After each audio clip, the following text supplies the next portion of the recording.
अस्सलाम वालेकुम। मैं एक नई रेसिपी लेके आपकी खिदमत में हाज़िर हूँ जिसमें मैंने मुर्गी की कलेजी बनाई है और ये बहुत अच्छी बनती है और इसमें बिल्कुल भी स्मेल नहीं आती और ये पूरे घर वालों को, मेरे घर वालों को बहुत पसंद है और ये सब ख़त्म हो जाती है बहुत जल्दी। 1 किलो मैंने कलेजी ली है और इसको अच्छी तरह धो के और इसको जो है मैंने छोटे छोटे क्यूब्स में काट लिया है।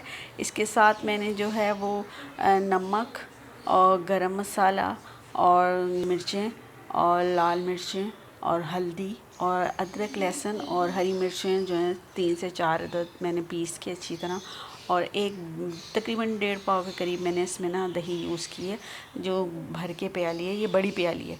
और इस दही को अच्छी तरह बस आपने डाल के अच्छी तरह फेंट लेना है। इसमें नमक डालना है और इसमें अब थोड़ा सा ना सिरका भी डालिएगा। लाल मिर्च डाली है मैंने और कुटी हुई मिर्चें डाली हैं और हल्दी डाली है और गरम मसाला मैंने इसमें शामिल किया और इसमें थोड़ा सा सिरका भी शामिल किया। अदरक लहसुन का पेस्ट 1 चम्मच सिरका का आप शामिल कर लीजिएगा और इसके अंदर जो है फिर आप जो है वो शामिल इसको अच्छी तरह फेंट लीजिएगा और उसके बाद इसमें कलेजी शामिल करें और इसको भी अच्छी तरह मिक्स कर लें। अगर आपका दिल करे तो आप इसको 1 से 2 घंटे फ्रिज में रख सकते हैं। तो मुझे ज़रा जल्दी थी, मेरे पास टाइम नहीं था इतना, तो मैंने वो उसी वक्त स्टार्ट कर दी थी इसकी कुकिंग। तो इसको देखिए वैसे मैंने थोड़ी देर रखा है, 15-20 मिनट रख दे नहीं रखा। फिर मैंने ऑयल गरम किया है देचकी में और इसके अंदर थोड़ा सा गरम मसाला और सफ़ेद ज़ीरा जो है वो डाला है। ये मैंने सरसों का ऑयल यूज़ किया है क्योंकि मैं ज़्यादातर इसी खानों में यही यूज़ करती हूँ। और फिर उसके बाद जो है मैंने इसको अच्छी तरह थोड़ा सा सुर्ख सा कर लिया और उसके अंदर मैंने कलेजी डाल दी है, मसाला लगी हुई है और इसको मैं थोड़ा सा चम्मच चलाऊंगी और उसको मिक्स कर लूँगी अच्छी तरह। और उसके बाद आपने इसको थोड़ी देर ढक्कन दे के रख देना है, तकरीबन 10 मिनट तक। ज़्यादा वैसे इतनी बहुत जल्दी ये गल जाती है तो ये पानी अपना छोड़ देगी। इसने काफ़ी सारा पानी जो है वो छोड़ दिया। तो अब इसको हम ना अच्छी तरह भून लेंगे क्योंकि अब ये बिल्कुल तकरीबन तैयार है।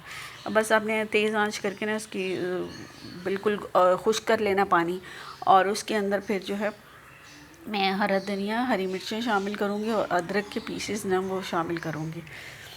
ये आपने मिक्स कर लेना है अच्छी तरह और फिर इसके बाद जो इसको अच्छी तरह हिला लेना है ताकि जो है वो इसके अंदर ये रच बस जाए। बस इस तरह आपने मिक्स करके अच्छी तरह बनानी है। इस तरह बनाने से ना इसमें बहुत अच्छा जायका आता है। ऊपर से मैंने इसमें तकरीबन 1 से 1.5 नींबू जो है लीमू जो निचोड़ दिया है और उसके बाद मैंने इसको ढक्कन दिया है 1 से 1.5 मिनट के लिए ताकि ये बिल्कुल जो है ना तैयार हो जाए। और ये देखें मैं हल्की आंच करके दम दिया था और उसको खोल दिया, ऑयल भी ऊपर आ गया। अब इसको मैं डिश आउट कर लूँगी। मुझे उम्मीद है मेरी ये रेसिपी आपको पसंद आएगी और अब मैं इसको डिश आउट करके आपको दिखाती हूँ। ये देखें और ये बहुत मज़े की बनती है, इसको मस्ट ट्राई कीजिएगा। इस डिश को ज़रूर ट्राई कीजिएगा, आपको पसंद आएगी। और जो है इसके साथ मुझे इजाज़त दें, मेरे चैनल को सब्सक्राइब करें और बेल आइकन को भी प्रेस कर दें और अल्लाह हाफ़िज़।